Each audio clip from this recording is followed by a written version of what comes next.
Vanakkam guys, I am Linkesh. Today in our Meducate Hub channel, we are going to talk about an interesting topic about spirometry. Let us discuss the topic in detail.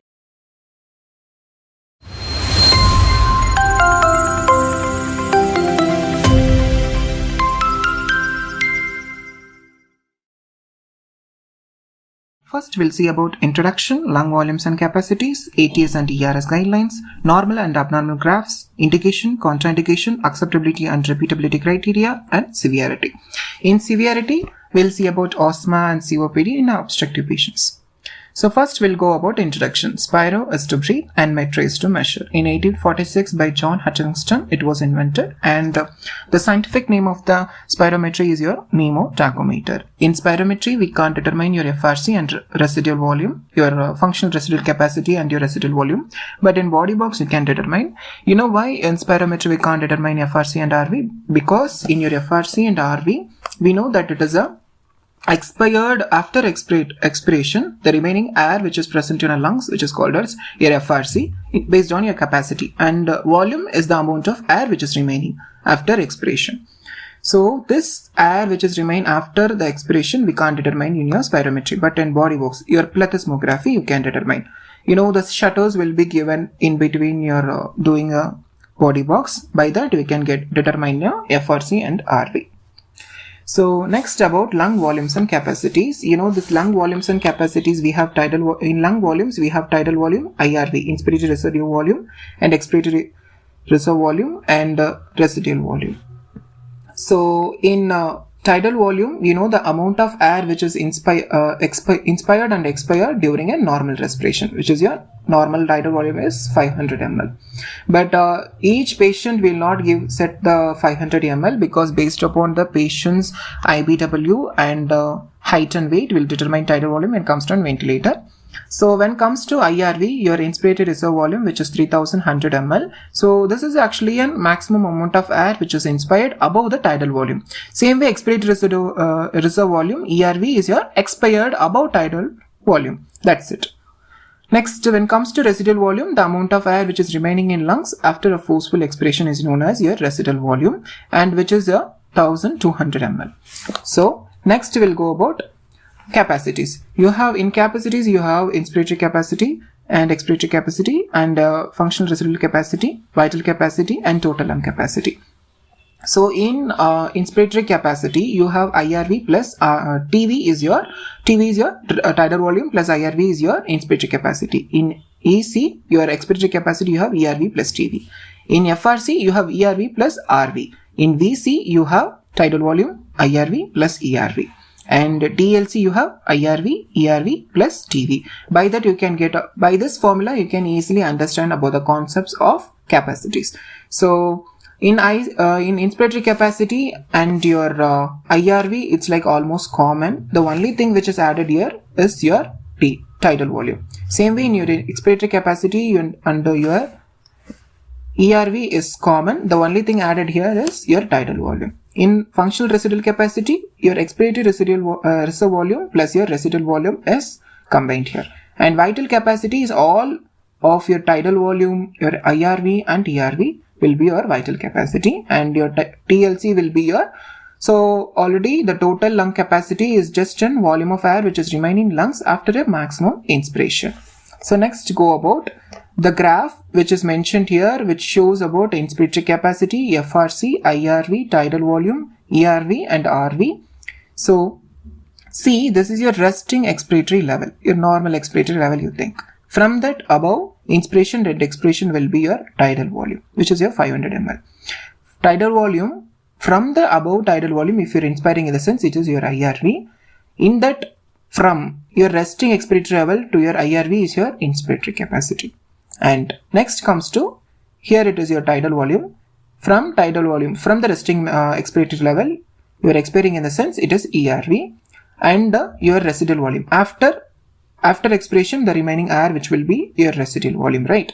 And all of those combined is your FRC.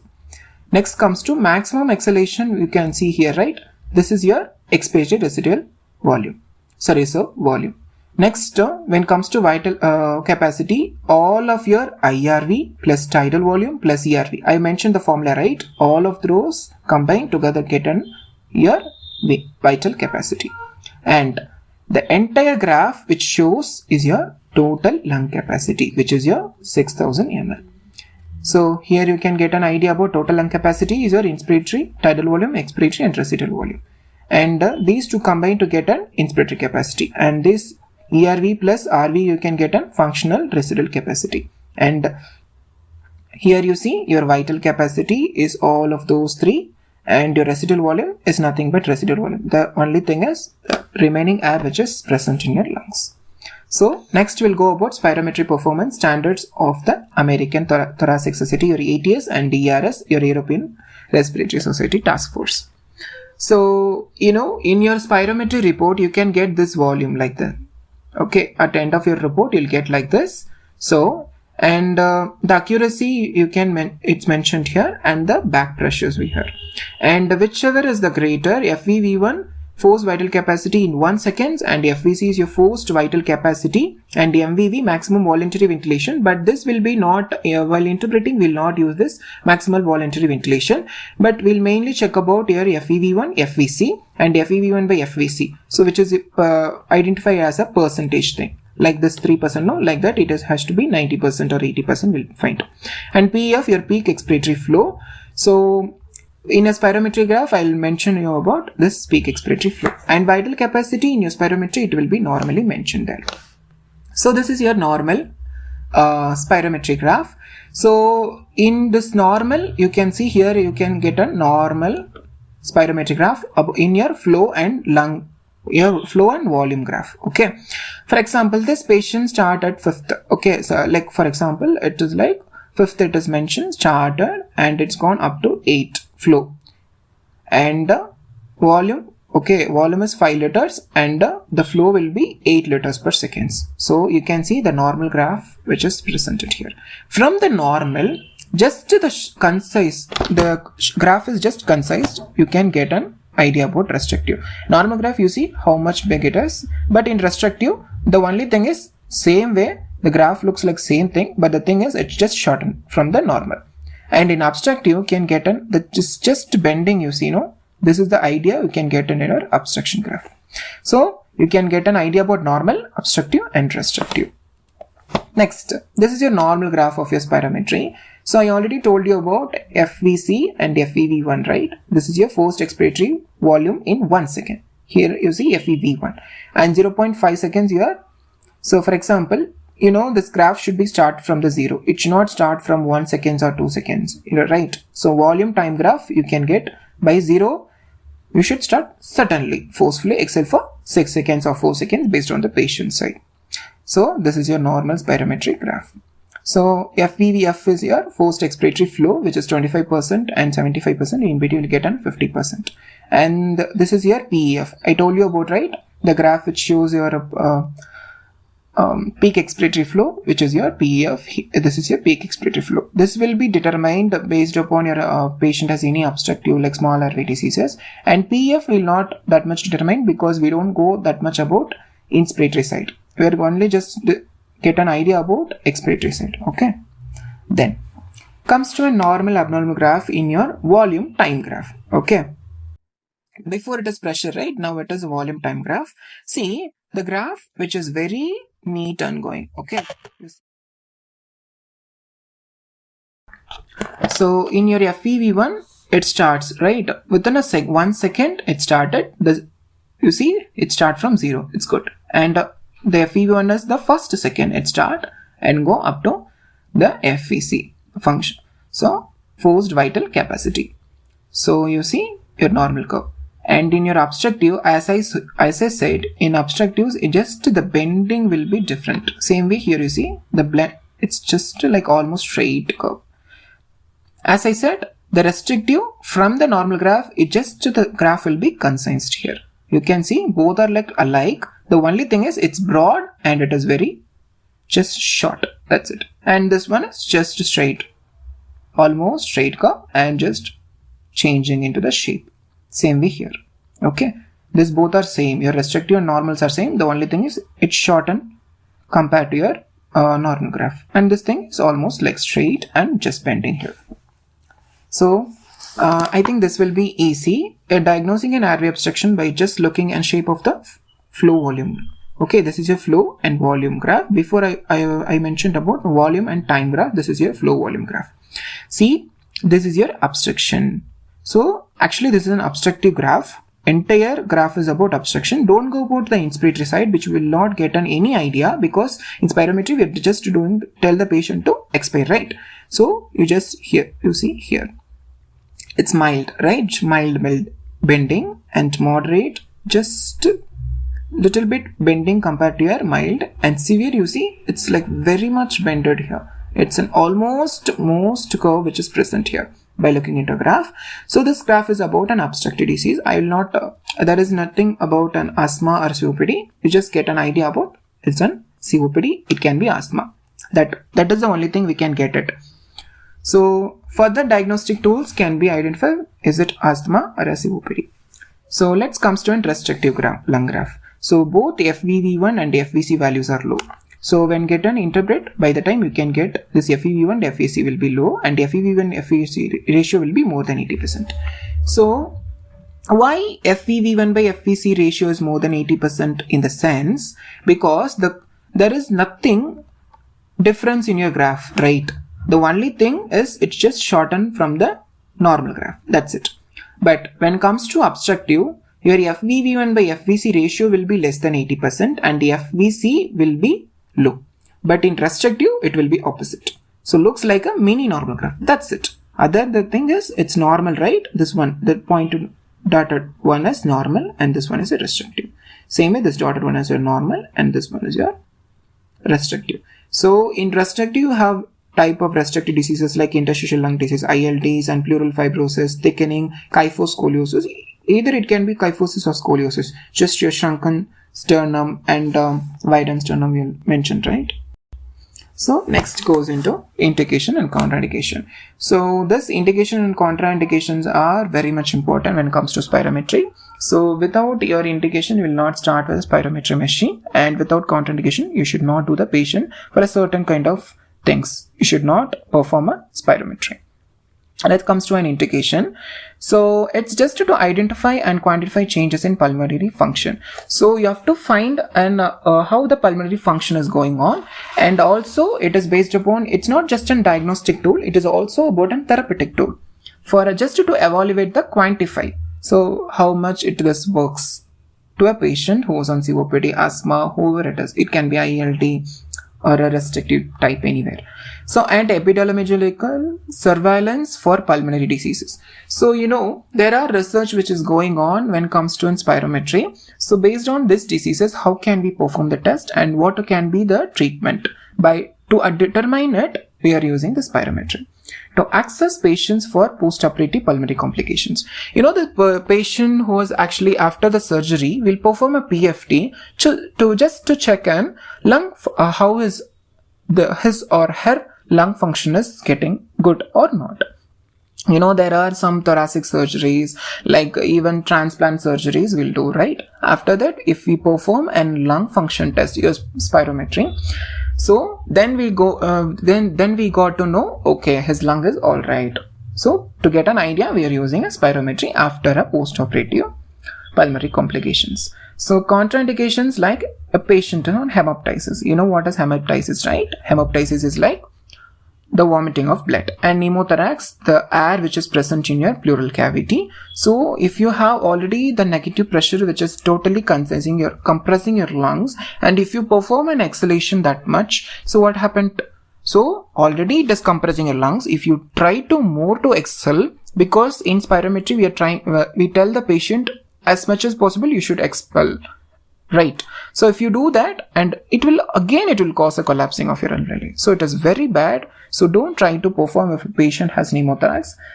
And hemoptysis, pneumothorax in the sense, don't think you'll get it in your PFT lab, because it will be like in your bedside PFTs, you may get a patients. So just check patient's diagnosis, then you can determine whether we can do hemoptysis. Just some patients have hemoptysis like your TB patients, right? So those you should not perform in your PFT labs. And acute myocardial infarction, your MI or ischemia. If patient has any history of MI or ischemia, they might get a sudden ischemic attack. So we don't want to get their severity more. So don't perform to them. And pulmonary embolism. So pulmonary embolism will not get at a lab side patient, maximum in your bedside PFTs. And the chest or abdominal pain. So if the patient has abdominal pain currently, like for example, he came for any diagnosis is just as chief complaint is about abdominal pain or chest pain, don't perform it because it may get even more. And recent cardiac surgery and inability to follow the instruction. For example, some patient who is deaf or like he is very much old, for example 75 years old, and he is not performing the test, so we can't do the test properly, right? So next goes about basic diagnostic and therapeutic questions for clinical pulmonary function testing. So in diagnostic, I already mentioned you about an indication. It will also used as a diagnostic and therapeutic tool. So in diagnostic, how the lung disease is present. So what type of lung impairment is present? Like what are the condition which is present in your lung?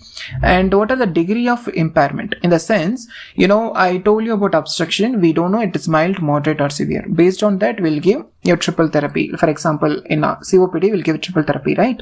So whether we can give triple therapy, it's just your bronchodilator enough, or do we have to increase the dose? Based upon that, we are getting an idea based upon your spirometry report.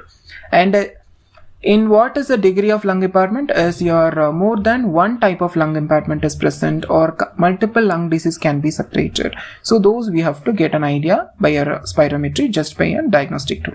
Therapeutic is like as a therapy indicated. For example, he is a mild obstructive, for example COPD patient. So can we give this therapy? Is it fine? So is it indicated? And what treatments are most effective? So those will be. And for example, some patient even with COPD, they have some infections. So we'll give some antibiotics, some will give influenza vaccines, right? So we don't know whether the treatment is most effective or not. And is the disease is reversible or not. So if it comes to reversible or non-reversible disease, we'll have to get a detail about is it an asthma or a COPD.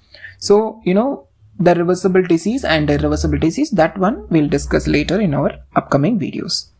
So can treatments be evaluated, and is rehabilitation is feasible?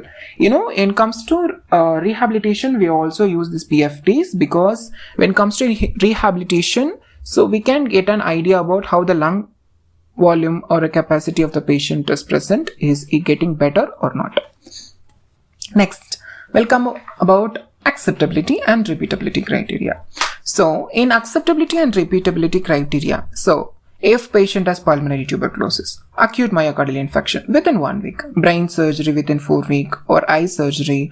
Why eye surgery is contraindicated when it comes to a patient who wants to perform a PFT? Because the occlusion pressure, right?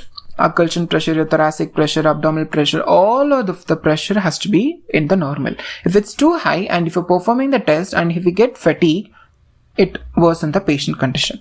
And sinus surgery, sinus surgeries like in your middle ear surgery. So those can, or any infections like TB, so those can also be avoided. So thoracic surgery within 4 weeks and abdominal surgery within 4 weeks. So these conditions we should not perform, because it is all of these are contraindicated. And if a patient has an obstructive disease, so what are the drugs, how you should give? So I mentioned about the triple therapy. For example, a COPD patient who is very severe will start, and some mild will just give albuterol, your SABA. And first, if it comes to SABA, SAMA, LAMA and Ultra LAMA and LAMA drugs. So I have mentioned SABA, which is your albuterol or a salbutamol, which is 4 to 6 hours acting. When you have to take, for example, morning 4 o'clock, for example, or 8 o'clock you're taking in a sense. So in most of your PFT lab, they will try to give, for example, morning 8 o'clock in the sense, night 8 o'clock. If it is SABA, it is not like that. Maximum, you get an SAMA drugs, which is your 12-hour graph, for example, morning 8 o'clock in the sense, night 8 o'clock. SABA, which is your 4 to 6 hour graph, maximum will give it by 4 hours once gap. So these patients, if you're going to give SABA drug, in the sense they are very much effective on any type of obstructive diseases. And LAMA is your formoterol or solmetrol, which is 24 hours gap. For example, today if you give it, tomorrow, for example, today 8 o'clock, tomorrow 8 o'clock we should give. Ultra LAMA is your indocetrol and Velnacetrol. So those are like 36 hours. It's like almost 3 days once. LAMA is your tiotropium. So glycopyrronium, those are your 36 to 48 hours, almost like 3 to 4 days. So next comes to an obstructive patients who have to avoid. What are the things that he should avoid the test? So as soon as the patient came to an PFT, after you have to check this X-ray of the patient, because before performing the PFT, we have to check in anything which is present in your X-rays. Based upon that, you can get an idea. By X-ray, you can get on if the patient is pneumothorax or not. So even if it is a mild, you just tell them to consult a doctor. After that, we can perform a test. And certain things we should avoid when performing the test, because the patient should not smoke within 1 hour before the testing. Actually, some PFTs, they prefer at least for 4 hours, because this in smoking, we know this. Even coffees like caffeine and nicotine which is present in your smoking, so those should be avoided, because those things also act as a bronchodilator. If it is already bronchodilator and if you're performing the test and it will looks normal, after some time if you do the same test and it will be like obstruction or restriction, how do you get a proper idea about the patient is good or bad? So you should tell the patient to avoid smoking within 1 hour, and some labs they perform at least for 3 to 4 hours, and alcohol within 8 hours, because those things also can be it's not about the bronchodilation will happen. The only thing is the patient cooperation will not be there and they will just fight with us. So just better to avoid it. Those patients who are on alcoholized, and do not exercise within 1 hour before testings. Actually, I don't think most of the patient will exercise before the test. So it's not about the blowing test. Just an airway constriction can be, if it any causes like airway constriction, so tell them to at least avoid an exercise. So avoid large within 2 hours. So if already the stomach is fully filled, at least tell them to have some food. It's not about entirely they have to have, and if they're performing, in the sense if they get fatigued like an old patient, so it will be like trouble.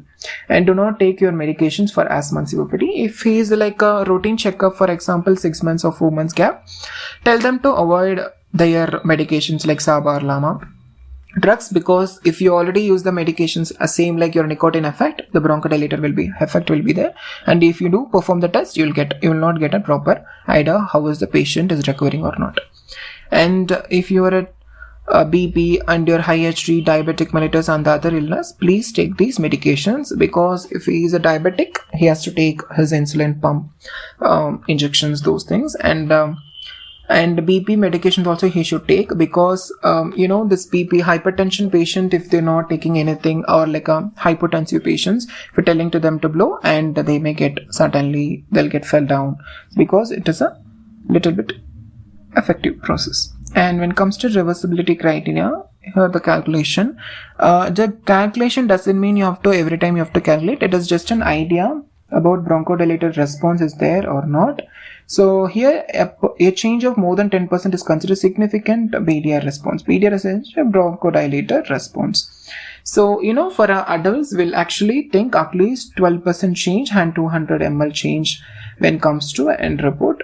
By that we can get in adults, you see, right, FEV1 200 ml and more than or equal to 12% changes.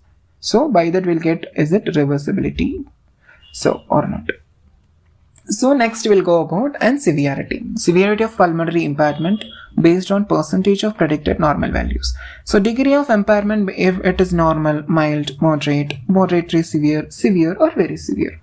So obstructive condition, it is like normal will be 80 to 120, so which is your normal, and mild is 70 to 79, 60 to 69 is your moderate. Moderately severe will not much about concise positions. We'll think about 35 to 49 is your severe, and very severe, which is your less than 35 or 30, can also be considered in very severe patient in obstructive. So When it comes to DLCU, if you want to interpret more about the patient, you need to know about a detail about the patient condition. You can perform the DLCU.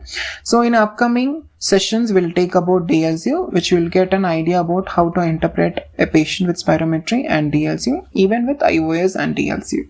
So you can ask me a question, why do we have to perform a spirometry for patients? Why can't we perform an IOS?